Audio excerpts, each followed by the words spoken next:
Listen, Talk, Repeat podcast. I'm Wendy Capewell, your relationship specialist, and this podcast is all about things relating and affecting relationships.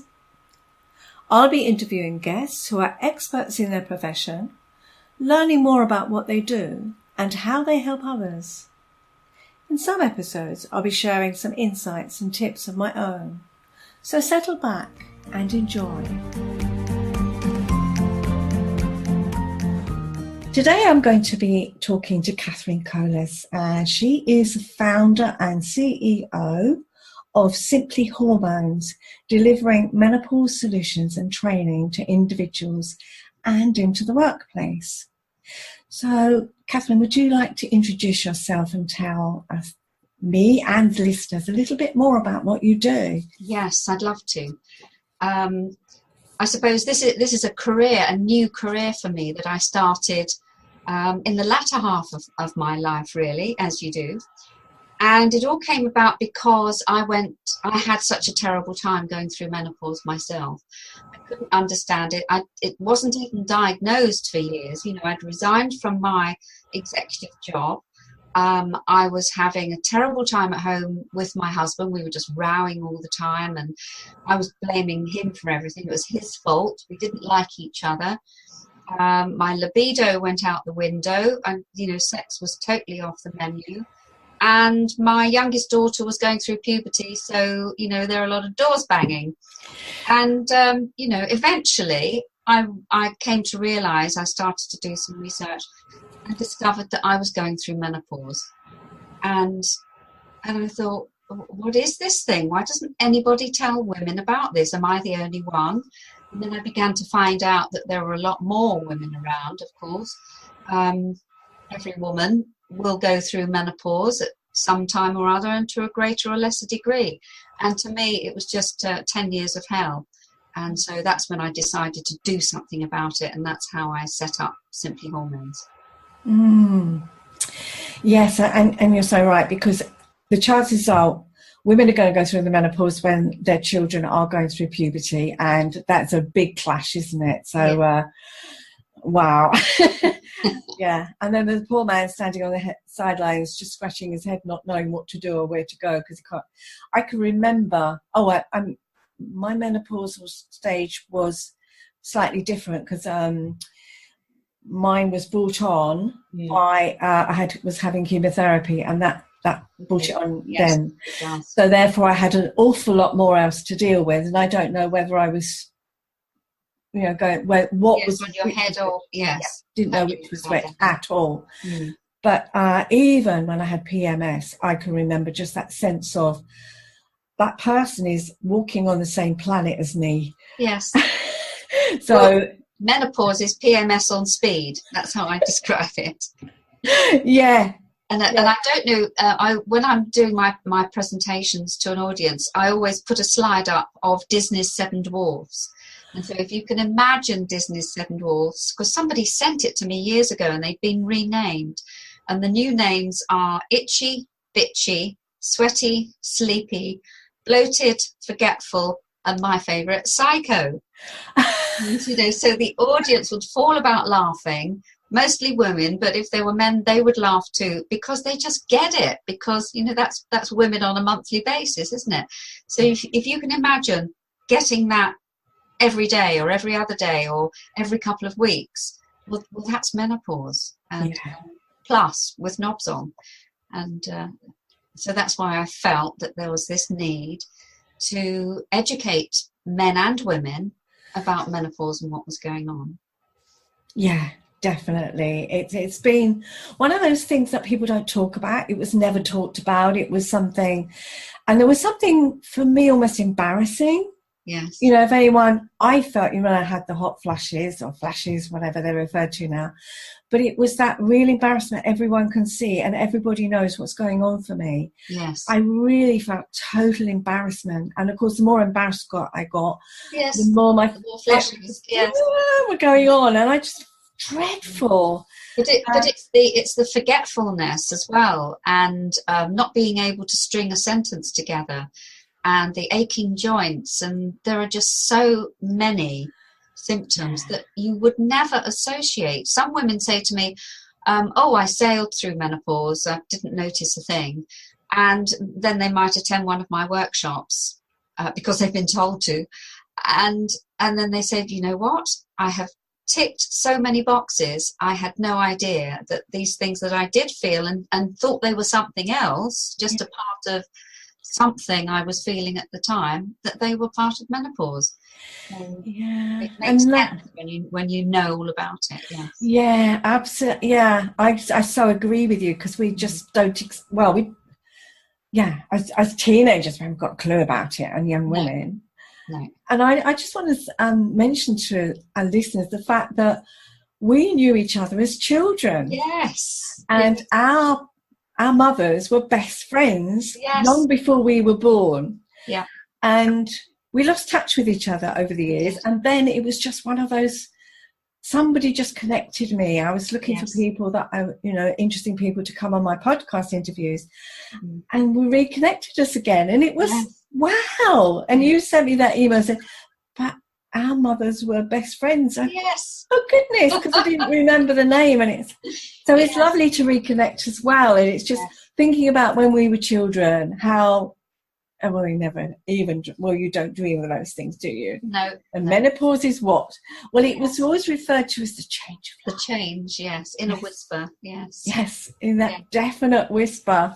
Yeah. And I remember, the only thing I remember about my mum was I heard her talking to somebody one day about my aunt, my dad's younger sister, and she was saying, oh, she's going through the change. She's going to feel a few things, like this. And I thought, what are they talking about? And when my mum was going through menopause, I was a teenager, about 17 or 18, something like that. And I kept turning the heating up, and she kept turning it down. So we had this constant battle. And, I was getting really stroppy being a teenager, and then she was getting really stroppy because she was going through menopause, and not say anything. And also I remember my mum left home. Really? She had this flaming row with my dad, and I remember coming home from work, and he was in the garden mowing the lawn. And I said, oh, where's Mum? Oh, she's out. She won't be back. Didn't take much notice. Then the phone rang, and Mum said, oh, hello, I'm not coming home tonight.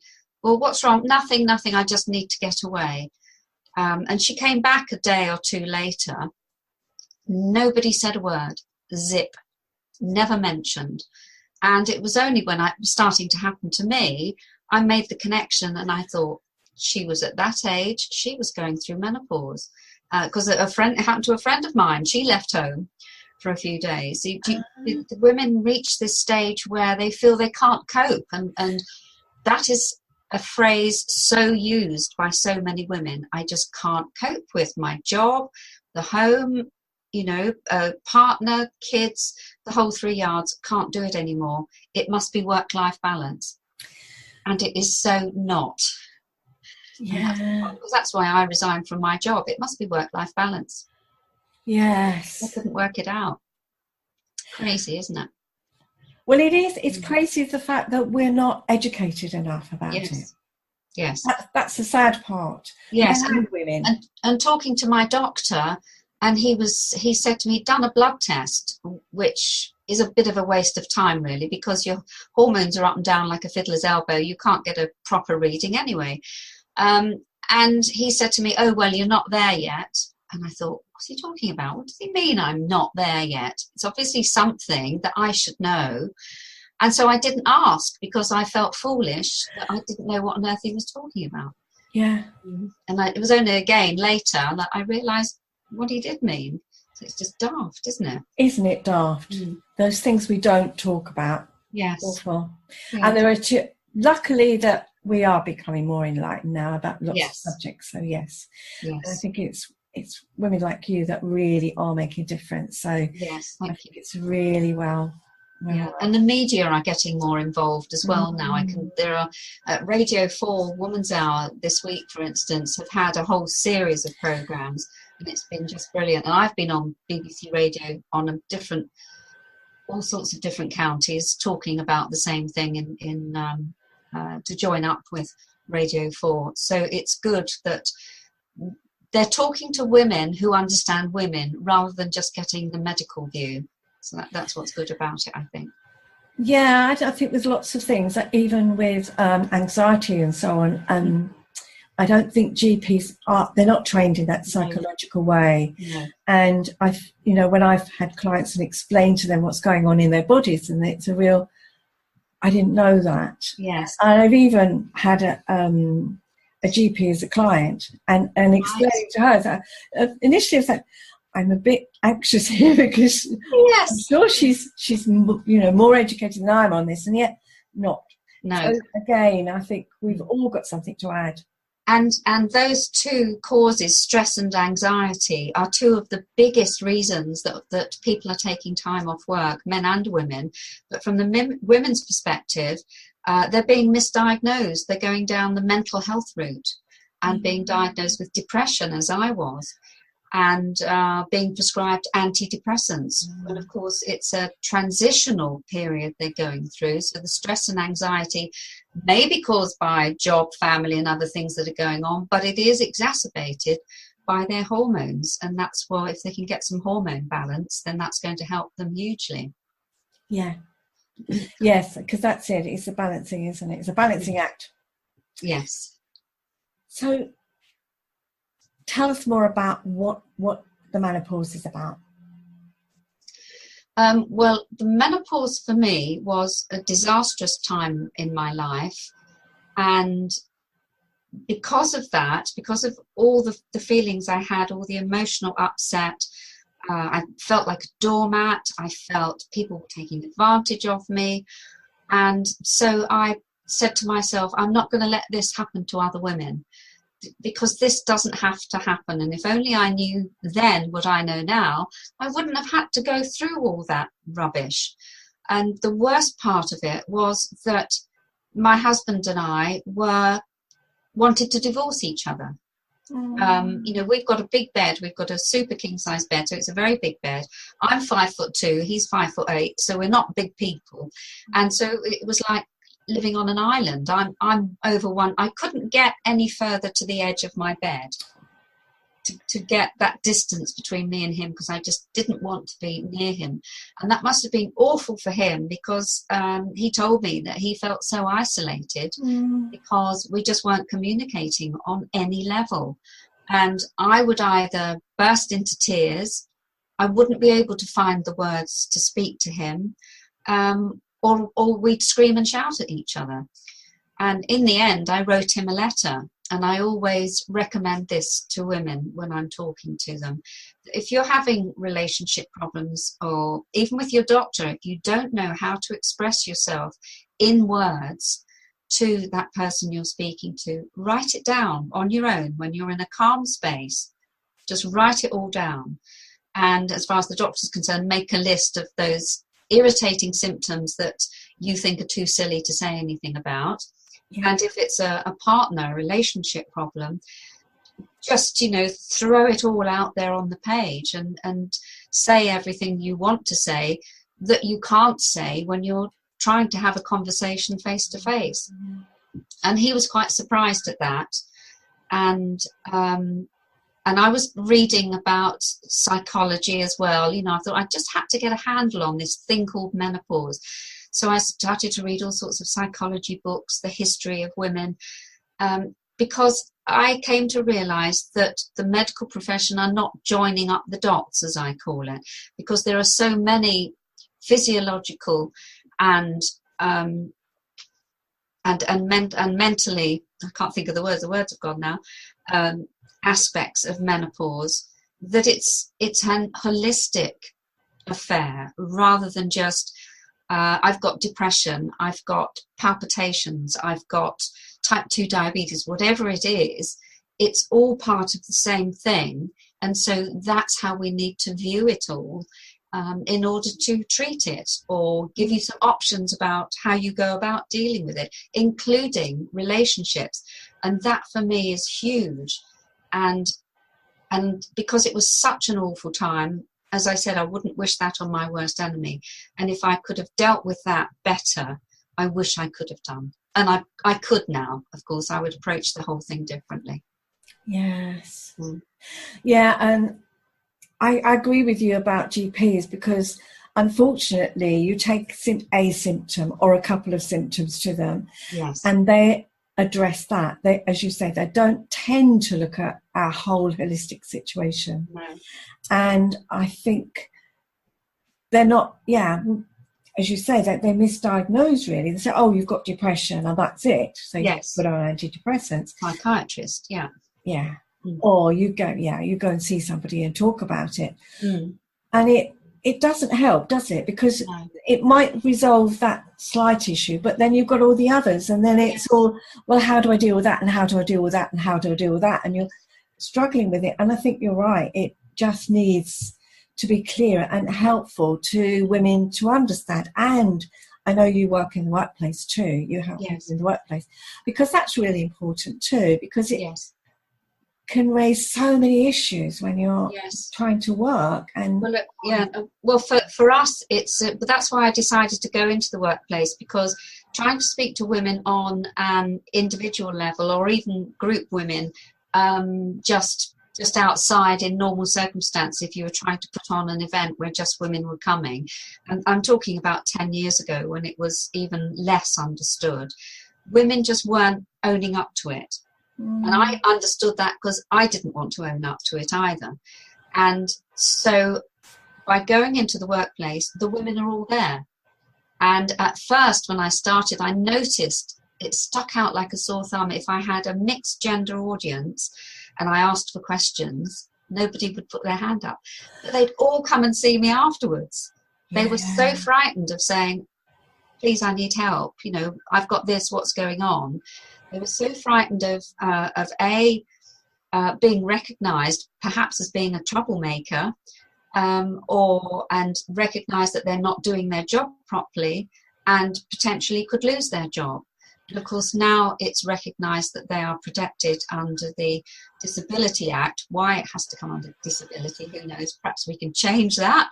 But they are covered in law and don't need to go down a disciplinary procedure if it's discovered that they're going through menopause. But it's having that knowledge. So we're training line managers as well to recognise menopause, and we give them some tools to do that, so that they can have a good conversation with their staff, rather than this argumentative arena that is often the norm at the moment.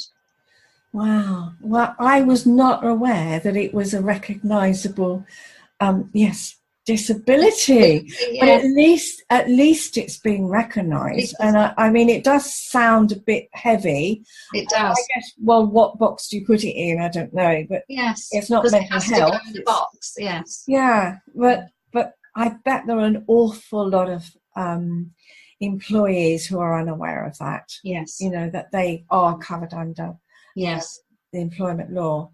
Because I think that's important. Yes, and we're working with HR lawyers because I did a webinar recently, and the person on the call said, "Well, what do I do? I've got this woman who's been absent a lot, blah blah. We need to do something about it." So the lawyer said, "Well, it's Disability Act 2010, and you need to get a report from her GP about what's going on, about her situation, her short-term and long-term situation as well." And I said, well, can I just interject there?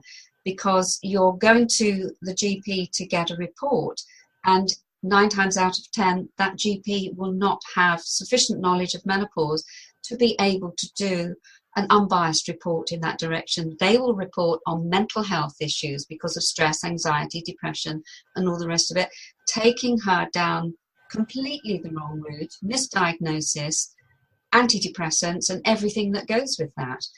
So it's important now for us to educate the lawyers about what menopause means within the Disability Act, and how that they need to be more specific when requesting report information, so that they've already perhaps discovered that it's menopause, and so this is why we need the report. We think it's this. And so then he or she, the doctor will have a a better understanding of what's going on when he talks to his patient. And so they're both singing from the same song sheet, as they say. And that should bring about a better result. Yes, so it's quite a journey, isn't it? Because if we haven't got GPs understanding, if we haven't got lawyers understanding, if we haven't got HR understanding, if we haven't got line managers understanding, there's quite a chain of command, isn't there, to get through? That's right. Yes. Yes, quite a big one. Yeah, absolutely. And there is quite a misnomer about what the menopause is about. Yes, definitely. Myself included at that time, I thought menopause was for older women. But of course, hormones start changing from around the age of 35. And that comes as quite a shock to a lot of women. They go, what, 35? And but it's not really till you're in, say, your mid-40s that you start to notice the PMS a bit more. You might miss the odd period. And even the word menopause itself is a misnomer, because all it means is you've been 12 months without a period, and then you are postmenopausal, and that's it.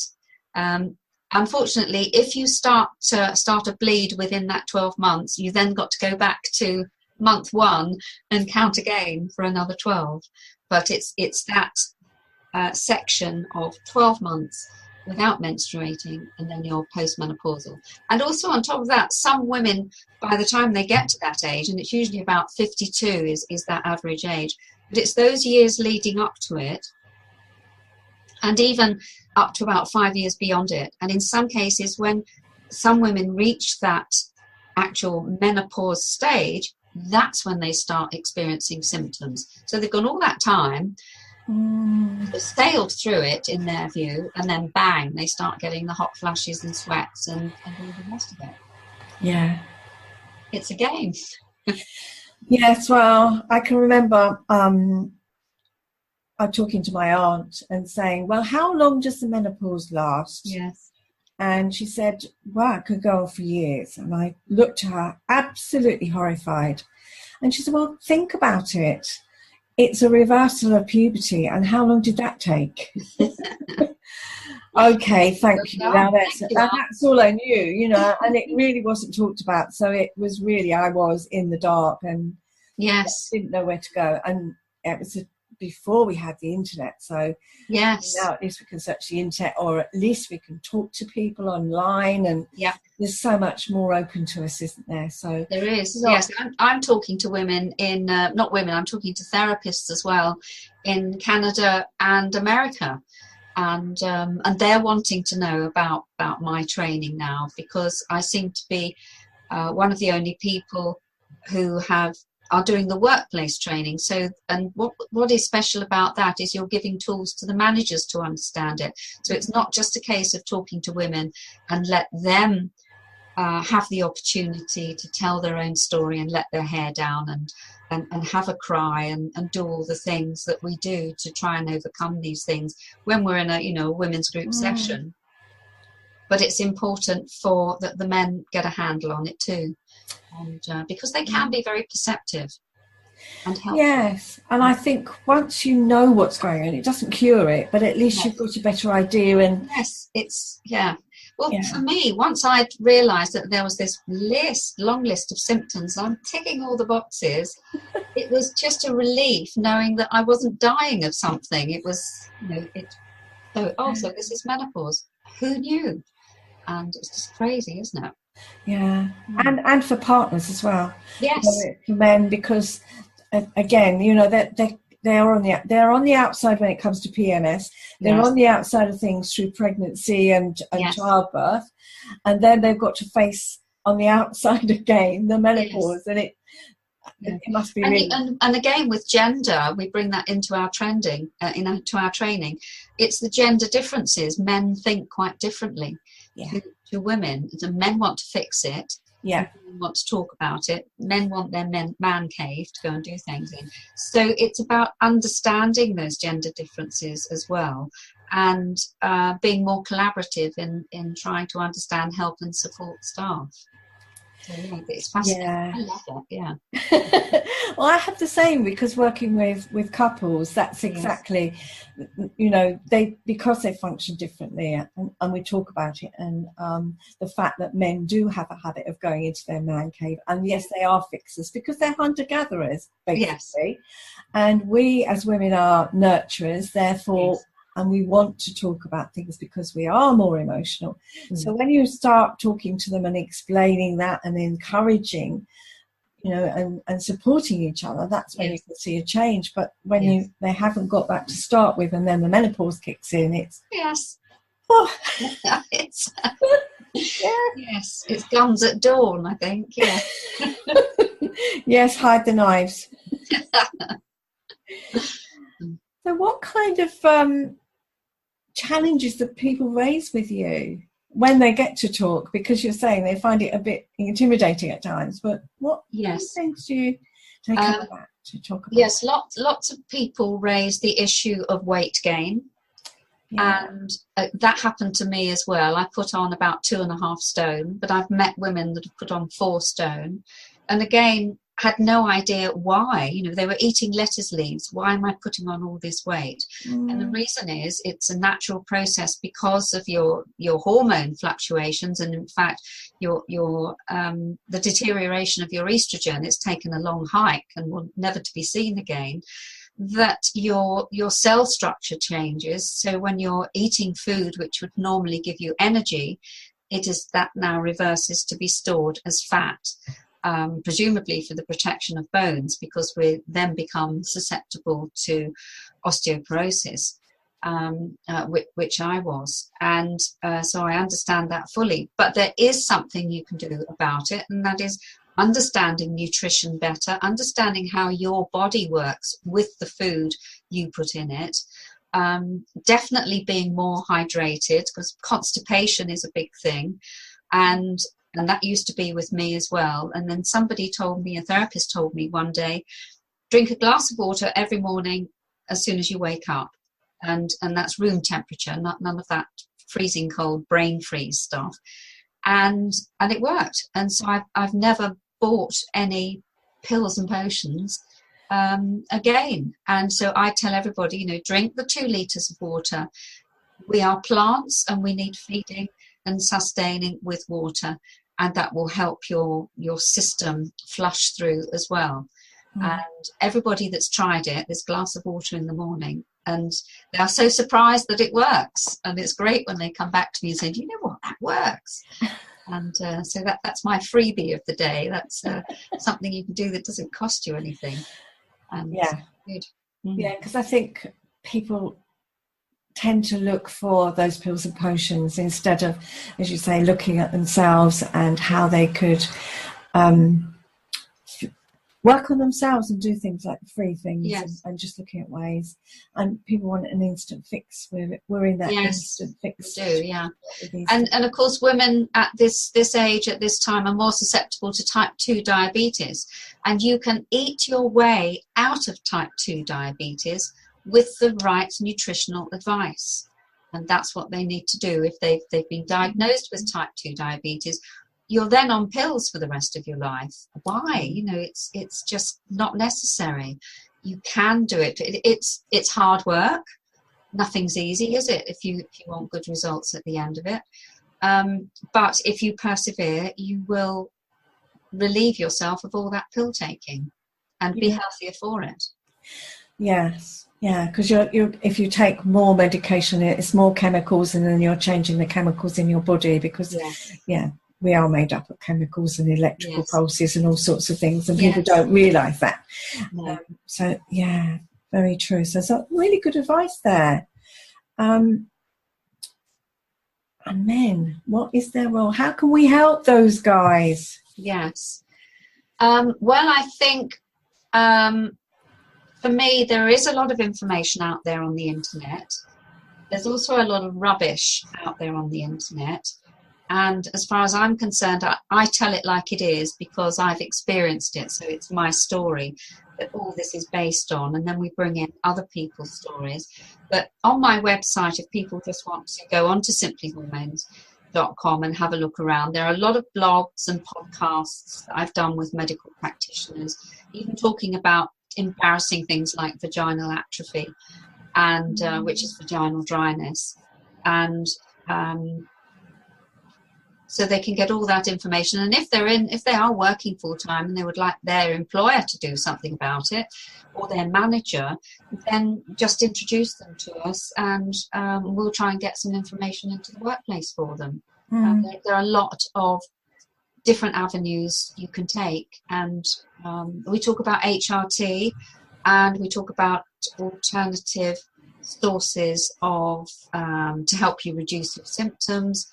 And it's this whole holistic affair. So yeah, and if we don't know about it, we know a lot of experts that do. And relationships could go to people like yourself, for instance, to help them understand the whole situation better, and stay together, because that's what brought me back from the brink, because I thought that it just looked like I was facing the abyss, this thing called divorce. And I just couldn't go down that route. So I thought, what can I do about this? So I started a conversation, and we started analysing each other's childhoods. And I used to do this. Why did you do that? Oh, because of this, that, and the other. And it just started to make sense. But it was a neutral piece of ground for us to start talking again. And it's just about getting information. To be better informed, you're going to make better decisions, aren't you?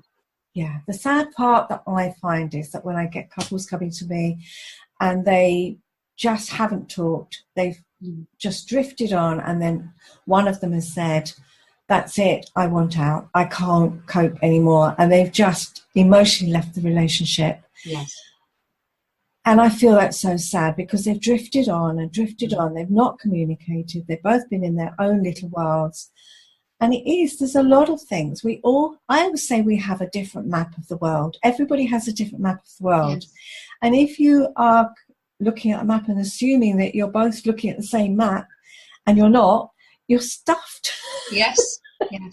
And you can come back. It's not the end. I so agree. If that's where I have a passion, is for helping those couples that do want to stay together, I say relationships aren't disposable. We live in a disposable society. Yes. But you can't keep throwing everything away. And I mean, there are relationships you're never going to pull back. No. But there are a lot that could be pulled back if only they did something about it in time rather than too late.